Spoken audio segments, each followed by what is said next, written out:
పల్నాడు జిల్లా పిడుగురాళ్ల పట్టణంలో కొనంకిలో టిట్కో గృహాలను గృహ నిర్మాణ శాఖ అధికారులతో కలిసి గురజాల ఎమ్మెల్యే ఎరపతినేని శ్రీనివాసరావు తనిఖీ చేశారు.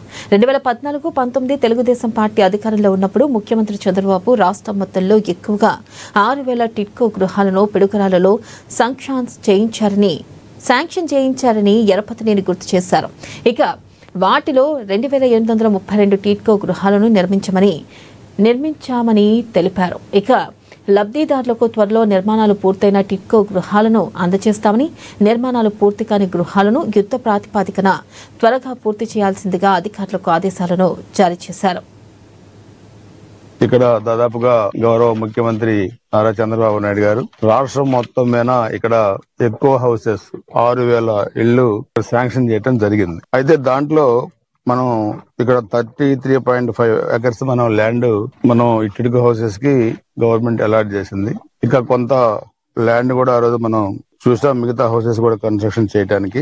ఆ రోజు మొత్తం మనం 2,832 హౌసెస్ మనం స్టార్ట్ చేసాం ప్రభుత్వంలో. దాని తర్వాత మనం చూస్తే దాంట్లో షాపూర్ పల్లంజీ అండ్ ఐజేఎం వీళ్ళు కలిపి, అంటే వీళ్ళు కొన్ని 1,536 షాపూర్ పల్లంజీ, ఐజేఎంలు 1,296 ఈ హౌసెస్ కలిపి 2,832 హౌసెస్ కన్స్ట్రక్షన్ చేశారు.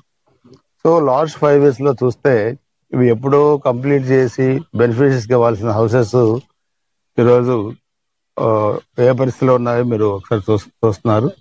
ఆ రోజు ఉన్న టీడీపీ ప్రభుత్వం ఉన్నప్పుడు ఏ స్టేజ్ లో మనం చేసామో అదే స్టేజ్ లో ఈరోజు హౌసెస్ అన్ని ఉన్నాయి. లాస్ట్ 5 years లో ఎక్కడ వాళ్ళు కన్స్ట్రక్షన్ పూర్తి చేసిన దాఖలా లేవు. సో దీని మీద లోన్లు మాత్రం బ్యాంకు నుంచి తీసుకున్నారు గవర్నమెంట్. సో ఇది ఒక విచిత్రమైన పరిస్థితి. సో గౌరవ ముఖ్యమంత్రి గారు, అదేవిధంగా మున్సిపల్ మినిస్టర్ నారాయణ గారు, అందరూ ప్రభుత్వం కూడా మరలా దీని మీద రివ్యూ చేసి ఈ హౌసెస్ అన్ని కూడా కంప్లీట్ చేసి మార్చికి పెద్ద ఎత్తున బెనిఫిషరీస్ ఇవ్వాలి, గృహప్రవేశాలు చేయాలని చెప్పి కూడా నిర్ణయించిన దాని మీద ఈరోజు అందరం కూడా ఒకసారి విజిట్ చేసాం. విజిట్ చేసి ఈ కన్స్ట్రక్షన్ అంతా ఎలా జరుగుతుంది, ఎప్పటిలోపు పూర్తయిద్ది,